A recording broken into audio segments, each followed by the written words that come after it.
ಜೀವನದಲ್ಲಿ ಪ್ರೀತಿಸುವವರು ಸಿಗ್ತಾರೆ, ಕಾಳಜಿ ಮಾಡುವವರು ಸಿಗುತ್ತಾರೆ, ಆದರೆ ಅರ್ಥ ಮಾಡಿಕೊಳ್ಳುವವರು ಸಿಗುವುದು ತುಂಬ ಕಷ್ಟ.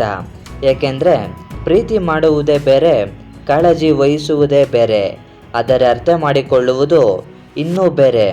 ಎಲ್ಲಿ ಸತ್ಯವಿದೆಯೋ ಅಲ್ಲಿ ಹಠ ಇದ್ದೇ ಇರುತ್ತೆ, ಎಲ್ಲಿ ಪ್ರಾಮಾಣಿಕತೆ ಇರುತ್ತೋ ಅಲ್ಲಿ ಒಳ್ಳೆಯ ನಡವಳಿಕೆ ಇದ್ದೇ ಇರುತ್ತೆ, ಎಲ್ಲಿ ಹೆಚ್ಚು ಪ್ರೀತಿ ಇರುತ್ತೋ ಅಲ್ಲಿ ಕೋಪ ಇದ್ದೇ ಇರುತ್ತೆ.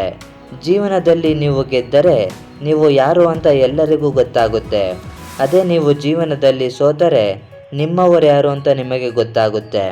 ನಿಮ್ಮ ಮನಸ್ಸಿನಲ್ಲಿ ಇರುವ ಅಹಂಕಾರ ಕಣ್ಣಿನಲ್ಲಿ ಬಿದ್ದ ಧೂಳಿನಂತೆ.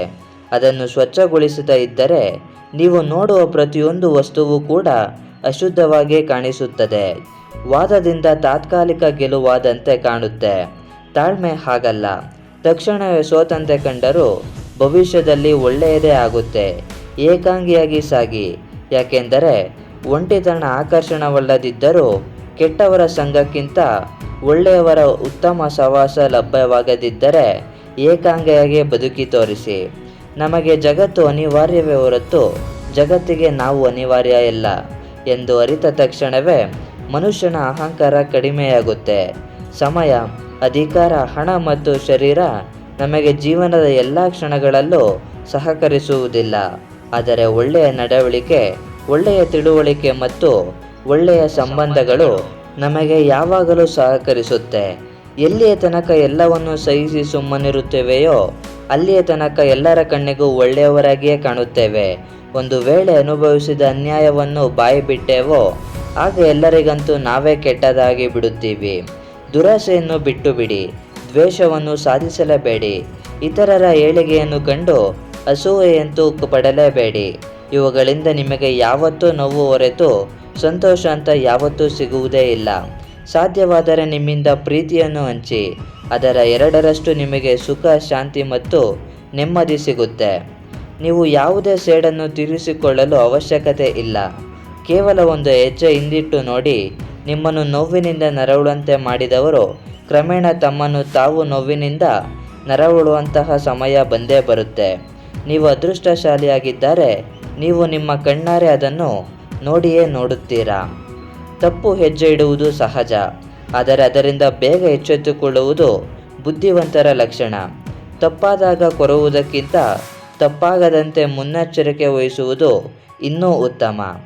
ಮನುಷ್ಯನಿಗೆ ಅಹಂ ಬರಲು ಕಾರಣಭೂತವಾದ ವಿಷಯಗಳು ಯಾವುದು ಅಂದರೆ ರೂಪ, ಯೌವನ, ಅಧಿಕಾರ, ಸಂಪತ್ತು ಮತ್ತು ಖ್ಯಾತಿ. ಇದೆಲ್ಲವೂ ಶಾಶ್ವತಲ್ಲ ಎಂಬ ಕಟು ಸತ್ಯ ಅರಿವಿದ್ದರೆ ಮಾತ್ರ ಜೀವನದಲ್ಲಿ ವಿನಯವಂತರಾಗಿ ಬಾಳಬಹುದು. ಪ್ರತಿದಿನ ನಿಮಗೆ ಚುಚ್ಚಿ ಮಾತನಾಡುವವರಿಗೆ ನಿಮ್ಮ ಬೆಲೆಯ ತಿಳಿಯಬೇಕು ಎಂದರೆ ನೀವು ಈ 3 ಕೆಲಸ ತಪ್ಪದೇ ಮಾಡಬೇಕು. 1. ಜನ ನಮ್ಮ ಬಗ್ಗೆ ಏನು ಅನ್ನುತ್ತಾರೋ ಎಂಬ ಯೋಚನೆಯನ್ನು ಮೊದಲು ಬಿಟ್ಟು ಬಿಡಿ. 2. ಚುಚ್ಚಿ ಮಾತನಾಡುವ ಜನರಿಗೆ ಯಾವುದೇ ಪ್ರತಿಕ್ರಿಯೆ ಕೊಡಬೇಡಿ. ಅಂಥವರಿಗೆ ನಿಮ್ಮ ಸಾಧನೆ ಮೂಲಕ ಉತ್ತರ ನೀಡಿ. 3. ನಿಮ್ಮ ಆಲೋಚನೆಗಳನ್ನು ಯಾವತ್ತೂ ದೊಡ್ಡದಾಗಿರಲಿ. ಕಾಲಚಕ್ರದ ಮುಂದೆ ಎಲ್ಲರೂ ಒಂದೇ.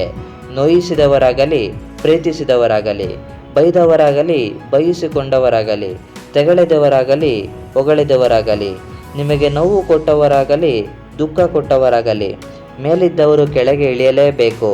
ಯಾಕೆಂದರೆ ಇದು ಕಾಲಚಕ್ರದ ನಿಯಮ.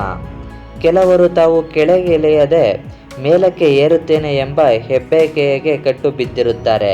ಅವರಿಗೇನು ಗೊತ್ತು ಕಾಲಚಕ್ರದ ಪ್ರತಿ ಅಂಚು ನೆಲವನ್ನು ತಡವಿದಾಗಲೇ ಕಾಲ ಉರುಳಿ ಮುಂದೆ ಸಾಗುವುದು ಎಂದು. ಮನುಷ್ಯ ಜೀವನದಲ್ಲಿ ತಾನು ಎಷ್ಟೇ ಬುದ್ಧಿವಂತ ಹಾಗೂ ಚಾಣಾಕ್ಷನಾದರೂ, ಎಷ್ಟೇ ಪಾತ್ರಗಳನ್ನು ಚೆನ್ನಾಗಿ ನಿಭಾಯಿಸಿದ್ದರೂ ಪ್ರಕೃತಿ ಹಾಗೂ ಸಾವಿನ ಮುಂದೆ ಅಭಿಮನ್ಯುವಾಗಲೇಬೇಕು. ನಾವು ಸಂಪಾದಿಸಿದ ಒಡವೆ, ಆಸ್ತಿ, ಹಣ, ಸಂಪತ್ತು ಇದೆಲ್ಲದಕ್ಕೂ ನಾನೇ ಕಾವಲುಗಾರರಾಗಿರಬೇಕು. ಆದರೆ ಸಂಪಾದಿಸಿದ ದಾನ, ಧರ್ಮ, ಪುಣ್ಯ ಇವೆಲ್ಲವೂ ನಮಗೆ ಕಾವಲಾಗಿರುತ್ತೆ. ಧನ್ಯವಾದಗಳು.